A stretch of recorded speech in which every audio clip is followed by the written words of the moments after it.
अगदी मार्केटसारखा परफेक्ट ढोकळा घरी कसा बनवायचा ते आज आपण मसाला मंत्रमध्ये बघणार आहोत। त्यासाठी तुम्ही देखील व्हिडिओ शेवटपर्यंत नक्की बघा। चला तर मग रेसिपीला सुरुवात करूया।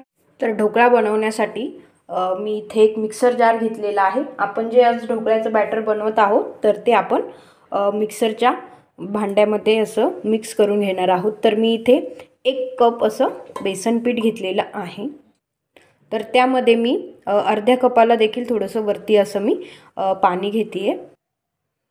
1 चमचा मी इथे शुगर पावडर टाकली। 2 इथे मी हिरव्या मिरच्या घेतलेल्या आहेत।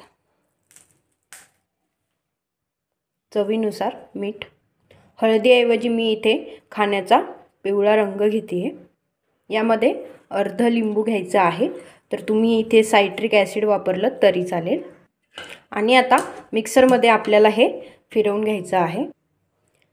मी हे मिक्सरमध्ये फिरवून घेतलेलं आहे। आता त्यामध्ये मी ॲड करते बेकिंग सोडा। तर तुम्ही बेकिंग सोड्याऐवजी यामध्ये इनो किंवा मग आपला खाण्याचा सोडा वापरला तरी चालेल।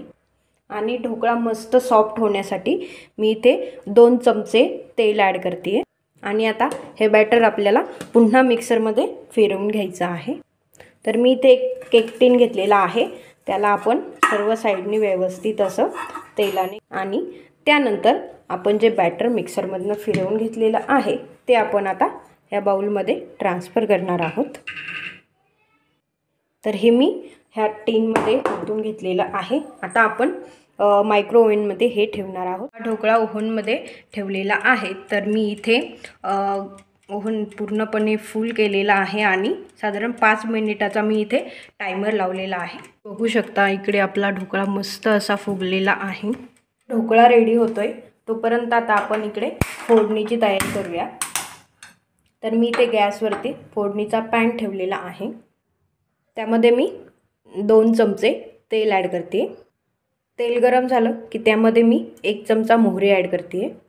मोहरी तडतडायला लागली त्यामध्ये मी कढीपत्त्याची पाने घालते आणि 4-5 हिरव्या मिरच्या जी मी उभ्या कट करून घेतलेल्या आहेत। थोडी फ्रेश कोथिंबीर, थोडेसे पांढरे तीळ घालते। तुमच्या चॉईसनुसार तुम्ही घेऊ शकता। आणि थोडंसं ओलं खोबरं। गॅस बंद केलाय। ढोकळा आपण साईडनी असा एकदा सेपरेट करून घेऊया।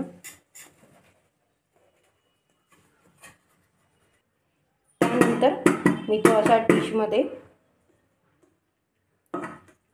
काढून घेतलेला आहे। वाव, मस्त असा हा ढोकळा आपला तयार झालेला आहे। तुम्ही बघू शकता अगदी स्पॉन्जी असा हा आपला ढोकळा तयार आहे। आता एकदा आपण कट करून घेऊया। कट केल्याच्या नंतर आपण आता ही फोडणी यावर टाकून देणार आहोत।